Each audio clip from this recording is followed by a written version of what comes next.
El Día de los Muertos, the Day of the Dead. It's an annual Mexican festival in which people honor the deceased. Every year throughout Mexico and Mexican communities all over the world, beginning on October 31st, friends and family gather to celebrate and pray for their deceased loved ones in remembrance, to support their soul's spiritual journey through the underworld. This tradition is rooted in early pre-Columbian culture, originating from an ancient Aztec festival dedicated to the goddess Mictecacíhuatl. In Aztec belief, she represents the Queen of Mictlán, the realm of the afterlife which the souls of the deceased have to traverse on a long and arduous journey to the ninth underworld, the final resting place of the soul. Considering that the Day of the Dead is a festival revolving around the gloomy subject of death, we find that it's surprisingly colorful and lively. The streets are lavishly decorated with flowers, ornaments, and candles. Mariachis are playing cheerful folk melodies. The air is rich with the scent of copal incense, and families build gleeful shrines adorning the graves of their lost ones, while the kids assemble children's altars to invite the angelitos, the spirits of deceased children, to come back for a visit. Because on this day, the legend says, the dead can return into the world of the living to celebrate with their loved ones. And to make their guests from the underworld feel at home, the people dress up and masquerade as calaveras, the iconic broadly grinning sugar skulls that give the Day of the Dead its trademark, festively morbid aesthetic. It's a glamorous and enchanting tradition that puts a hopeful and upbeat twist on the way we cope with death, with a cultural lore behind its beliefs that is deep, obscure, and highly intriguing. It could easily serve as the perfect mythological backdrop for a fresh and fascinating fantasy universe. But there really isn't that much to find in popular culture, to be honest. There are a few animated films, like Book of Life or Pixar's Coco, which is in development right now, and you'll find a few nods and mentions here and there.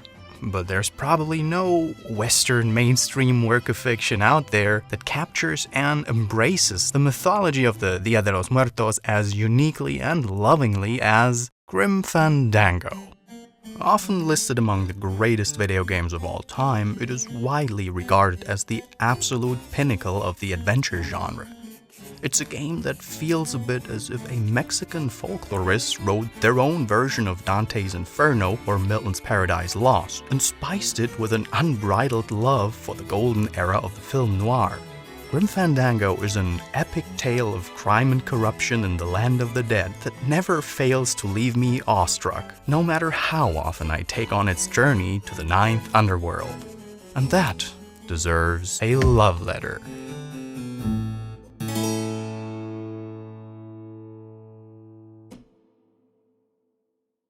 Sweetheart, if there's one thing I've learned, it's this. Nobody knows what's gonna happen at the end of the line, so you might as well enjoy the trip. Manuel Calavera's 4-year journey through the land of the dead is truly one of the most cinematic stories ever told in a video game. But before I start raving about Rubacava, Redemption, and La Revolución, did I write that? Before I do that, I would like to begin by putting Grim Fandango's historical significance for its genre in perspective, to get an understanding why it is considered to be such a pivotal cornerstone in the history of the adventure genre. And to do that, we have to start with George Lucas. Pretty much everybody is aware that George Lucas is, or was, one of the most influential and visionary filmmakers of all time. But what many people don't know is that without him, video games might not be what they are today. See, in the early 80s, the video game market wasn't exactly in the best shape. The general consensus at that time was that the video game was about to die, a situation that eventually erupted in the famous video game crash of 1983. And usually it's Nintendo who gets the credit for single-handedly turning this cataclysmic event of video game history around, with Mario and Zelda and the NES and you know. And while this is arguably true for console gaming, people often forget the role that George Lucas indirectly had in preventing the video game from dying out, especially for the home computer sector, because despite the times being grim, Lucas saw potential. At that time, Lucasfilm was practically printing money. And to avoid paying too many taxes, of course, that money needed to be reinvested. But Lucas seized this opportunity to break new grounds in the creative industry. He pioneered the use of computer effects in filmmaking with Industrial Light and Magic and the Lucasfilm computer division, which later became the foundation for Pixar, by the way. And another field that piqued his interest was interactive entertainment. So he founded Lucasfilm Games in March 1982, pretty much at the height of the video game depression. Now, when that happens, when a filmmaker decides to take on the market of video games, as a gamer, you can't help but frown, because usually what we get is acclaimed movie licenses being shoehorned into half-baked shovelware titles to milk every last udder of the cow. But surprisingly, Lucas didn't do that. Instead, he assembled a team of aspiring, talented, and creative people and instructed them to come up with original ideas, free from deadlines dictated by corporate pressure. Lucas wanted them to create new IPs and concepts unrelated to both the Star Wars and the Indiana Jones universe, and told them to stay small, be the best, and don't lose any money. And that's exactly what they did. The first 1.5 years, Lucasfilm Games didn't even release a single title, but instead focused on experimentation and invented tools and technologies that would push the technical boundaries of that era, like their early focus on fractals, which resulted in titles like Ball Blazer and Rescue on Fractalis. Or by creating the very first graphically based MMO with Habitat. And if you look at this highly experimental game, in terms of visual design, it already hinted at what would soon become the company's flagship genre, the graphic adventure. In the mid-80s, the adventure game already had a strong foothold on the home computer, with Sierra being the early market leader. It started with nothing but text on screen, eventually evolved into the first high-res adventures by adding crude, vector-based images to go along with the text, and then later evolved into the early graphic adventure by adding a directly controlled character on screen, while still retaining the old text parser. Lucasfilm Games, after their first clumsy steps into the genre with the movie adaptation of Labyrinth, eventually made their mark with Maniac Mansion in 1987. The game introduced one of the first completely mouse-controlled interfaces, with clickable verbs as a substitute for the old text parser standard. Largely due to this innovative design, Maniac Mansion was a huge commercial and critical success, but the game's creator, Ron Gilbert, wasn't entirely happy with the state of the adventure game at that time, which he expressed in a famous essay in 1989 titled "Why Adventure Games Suck." He observed that even though the genre was popular and intriguing, in terms of game design, the whole thing was a convoluted mess, and no one at the time really knew how to effectively tailor game mechanics to complement the genre's strengths. Adventures of that era were typically littered with meaningless, unpredictable deaths that punished players for curiosity in a genre that was all about curiosity in the first place. Badly telegraphed objectives that would cause the player to aimlessly meander, meaningless puzzles that could be accidentally solved before you were even aware of the problem, arbitrary puzzles and events that would trigger something completely unrelated in another room, and many more design atrocities. So Gilbert assembled a set of design principles and guidelines that would help the adventure game unleash its full potential, which would soon serve as the design philosophy for Monkey Island.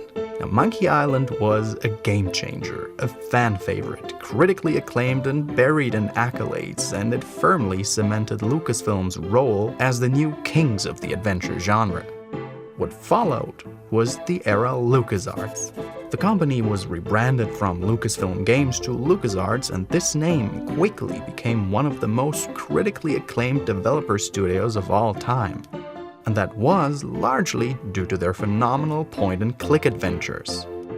Every adventure game LucasArts had released since Monkey Island, from Indy 4 to Full Throttle, from Day of the Tentacle to Sam & Max Hit the Road, all of these games are unanimously considered to be among the best adventure games ever made. And with each title, LucasArts gradually refined and perfected its formula for success. So, Dave, are you going to take credit for the wash your car to make it rain puzzle? I always feel like I need to both apologize for and defend this puzzle in this game, because I mean, there is a lesson here about how to design puzzles, because you always want to make sure that the audience has all of the information that they need in order to make the leap that's going to get them the puzzle solution. And in this case, like, I grew up with a father who told me that it was just common knowledge that when you washed your car, it made it rain. So I just assumed that everybody around the globe would understand that, and that we didn't really have to say much about it. We all found that to be acceptable. I think we are like, yep, a lot of people that'd have be a good puzzle. that Well, was but public, but when you do try to wash the Cadillac, right, there's a great hint. There's There's a their hint. other Okay. car. It says "wash me" right on there, and when you try to wash it, he says something like, "I don't want to do that because every time I wash my car, it makes it rain." I think my judgment is that is absolutely fair. The hint is in there. This development reached its absolute peak with Grim Fandango in 1998, conceived by Tim Schafer as his final work for LucasArts. Until that time, the adventure genre had gradually evolved, but it was a self-contained evolution. It constantly iterated on its own formula, while the genre as a whole didn't change in the slightest over more than a decade since the first Monkey Island.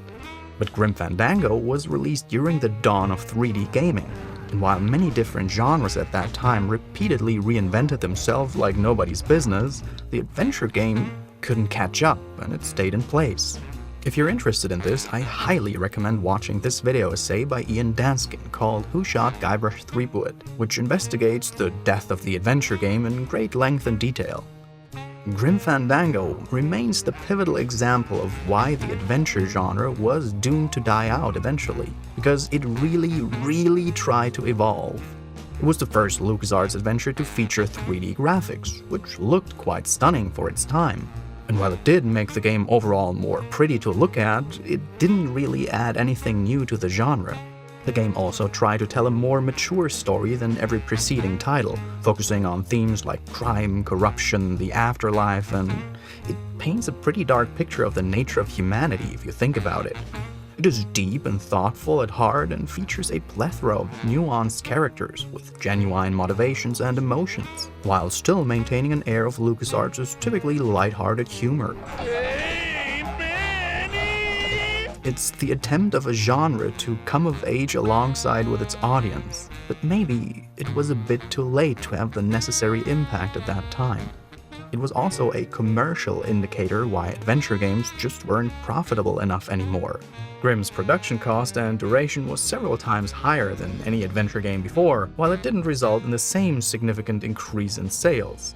At the time, it wasn't perceived as doing, selling very well, although it met its internal numbers, it made a profit because I got a royalty check for it, so it did make a profit. But I think in the industry, I remember it was used as evidence of why no one should make adventure games anymore. Grim Fandango did everything right that it could have done right, but it still wasn't enough, and it ultimately led LucasArts to conclude that the adventure game had no future.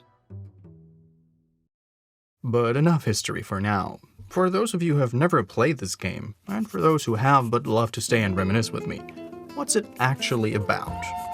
Tim Schafer got the idea for Grim's setting from Mexican folklore stories in which people are buried with a bag of gold on their chest, plus an extra bag hidden in their coffin, because even in the afterlife, bad people would apparently still try to rob you of your stuff. This notion that even in death, people keep being the way humans are, greedy, criminal, and corrupt, combined with a nerd crush on the film Noir Schafer had at the time, gave him the idea for this weird marriage of two literary genres that couldn't be more different from each other. And for such an abstract artistic concept, it's refreshingly literal. Because in the world of Grim Fandango, the land of the dead just exists, just like in the folklore, and the souls of the deceased transcend to the underworld, and they really do look like calaveras. And also, just like in the mythology, their purpose is to travel across the land to reach the ninth underworld. So, since people in the afterlife are still as greedy and profit-oriented as they were in life, such a never-ending stream of traveling souls creates a perfect market opportunity for a travel agency. And that's why our protagonist, Manuel Calavera, is quite literally working as a travel agent. He reaps the souls of deceased people from the land of the living and sells them tailor-made travel packages for their journey through the underworld. I mean, wouldn't you rather cross the land of the dead in your own sports car? Maybe try a luxury ocean cruise? Or, if you led a very good life, you may even be eligible for a ticket on the number 9 itself. The number 9? That's our top-of-the-line express train. It shoots straight to the 9th underworld, the land of eternal rest, in 4 minutes instead of 4 years. But very few people qualify. But of course, this is not a salesman simulator. It is a film noir story in which nothing is as simple and honest as it appears at first glance. Because pretty soon, Manny uncovers a swamp of corruption in which his employer, the DoD, that's of course the Department of Death, is playing a crooked game. And the setup wouldn't be complete without the mysterious dame at the center of the plot. Mercedes Colomar, or Meche, is the one that got away. The DoD cheated her of her rightful ticket to the number 9, and by that doomed her to traverse the land of the dead on foot instead.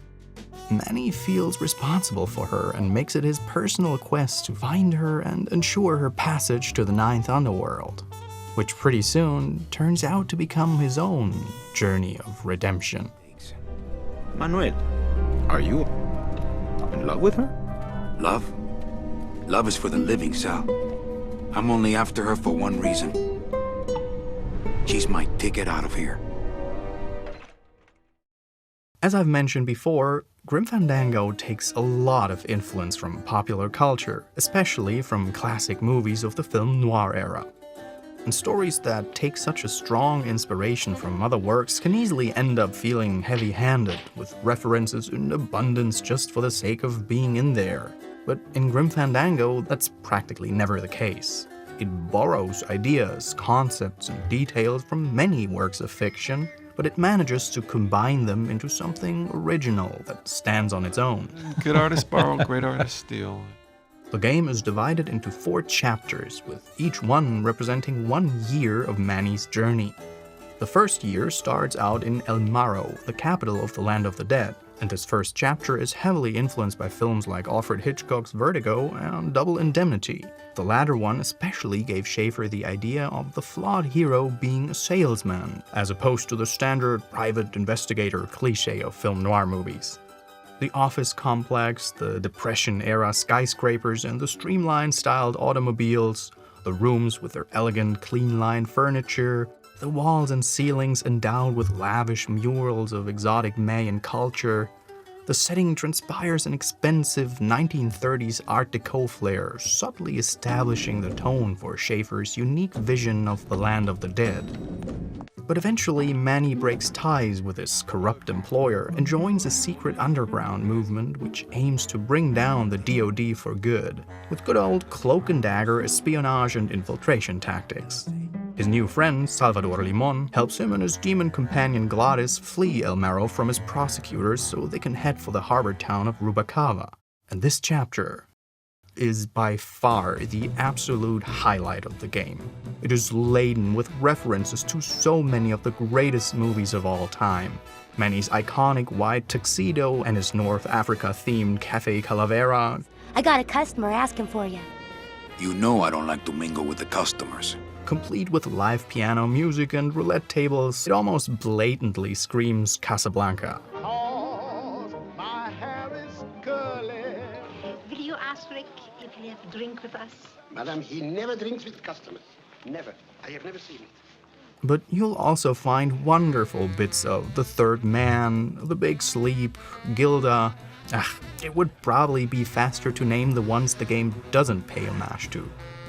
Where El Marrow as an opening chapter and the spooky petrified forest succeeded in establishing Grim Fandango's unique and intriguing setting, Rubacava is where you start to take in how incredibly meticulous and fleshed out Schafer's vision of the afterlife really is. It feels like the last bastion of hope for lost souls that have given up on the prospect of ever finding absolution in the 9th underworld. And they try to embrace the afterlife as their second chance to live a decent life. Even though it technically just consists of a few dozen rooms and a handful of characters, the place feels alive. Each character feels like a part of a greater whole.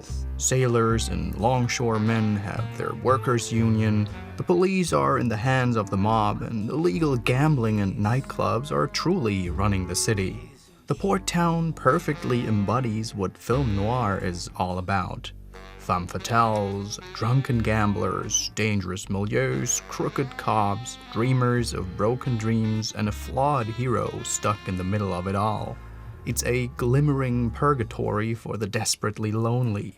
Damp asphalts in twilight ambience, shady piers with rusting hulks at anchor, and the air laden with the smell of cigarette and booze. Just as watching Casablanca makes the thought of spending a night in Rick's Café Américain seem exciting and wonderful, despite the real city of Casablanca during World War II probably being one of the last places on Earth you'd want to be. Rubacava transpires that same sentiment, a treacherous place of closed doors and dark secrets, ridden with crime and corruption, where each hint could be deception and each step could be your last. It's the most dangerous city in the land of the dead, but it grows on you. I would genuinely love to get the chance to spend a night in Rubacava, listen to Gladys play the piano while having a shot of Goldflake liquor, reading postmodern poetry in the blue casket, the cracks in my skull eating through your brain. The phone is for you. Dig this real! getting a rusty anchor tattoo from Toto, and gambling my money away in Maximino's megalomaniacal cat race arena, even though chances are my corpse would end up in the morgue. Yes, even in the land of the dead, you can die again. Instead of being shot and bleed to death, in Grim Fandango, you'll get sprouted, which makes you literally push up daisies. Flowers, which are usually a symbol for life and fertility, forcefully spear out of your bones, overrun your entire body and face while you're convulsing in agonizing pain until you end up as a sprawling bouquet of death. We may have years, we may have hours, but sooner or later, we push up flowers. This ironic inversion of the metaphorical meaning of a flower, it just works so well in twisting your perception that an encounter in a lush meadow of ox-eye daisies turns into a dreadful notion of a mass grave, with you literally stepping over the corpses of 1,000,000 unlucky souls that lie buried here. It's genius, really. But as great as Rubacava is, all good things must eventually come to an end, when Manny ventures forth on a ship in pursuit of Meche, who has been kidnapped by his arch-enemy Domino. He follows them to the literal edge of the world, where souls that have been robbed by the DoD get deported for slave labor. Now, after the last part set such an incredibly high bar for the following chapters to come, this one feels a lot less impactful and also stylistically quite different. The setting this time draws heavy inspiration from the French movie City of Lost Children, in which a demented scientist kidnaps children from a port city to steal their dreams.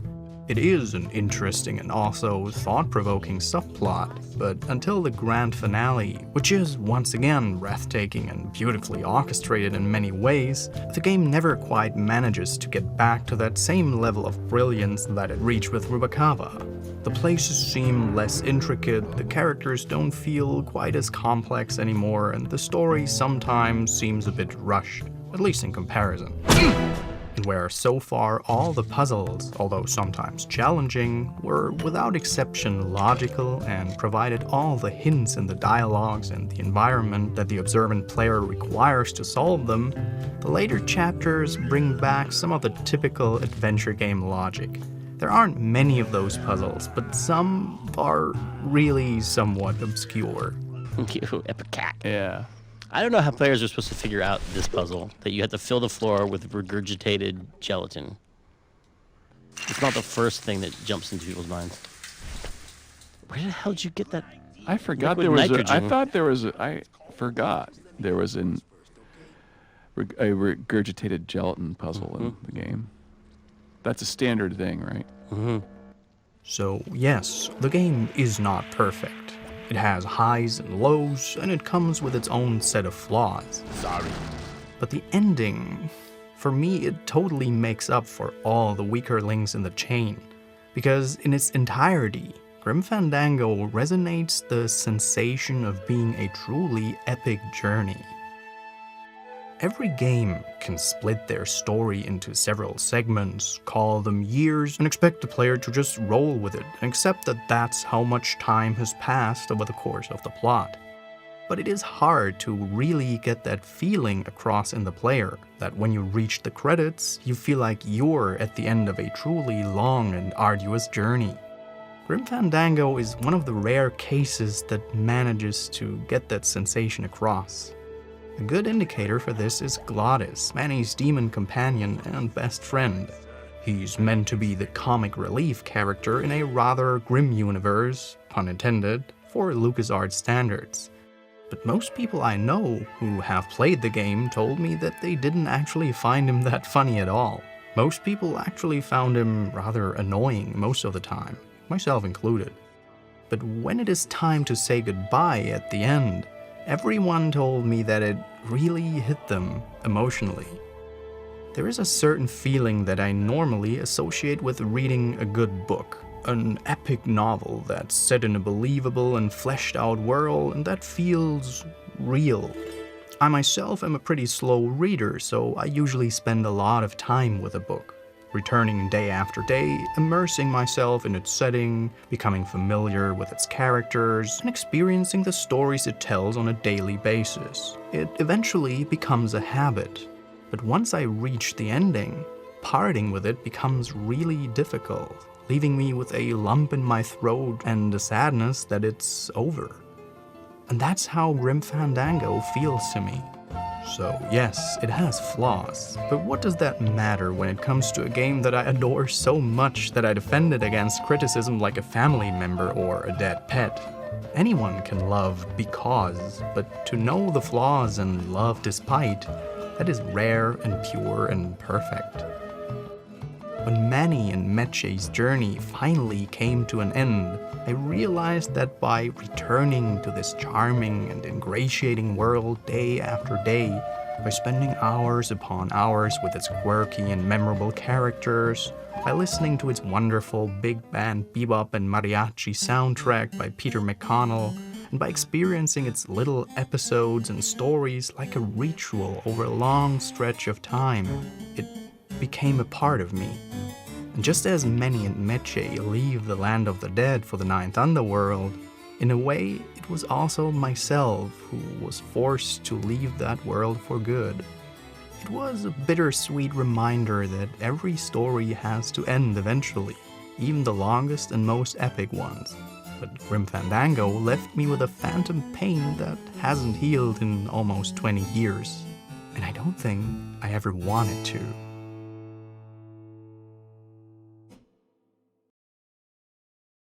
Thank you for watching the entirety of this lengthy explanation on why one of my subjectively favorite games of all time is objectively great.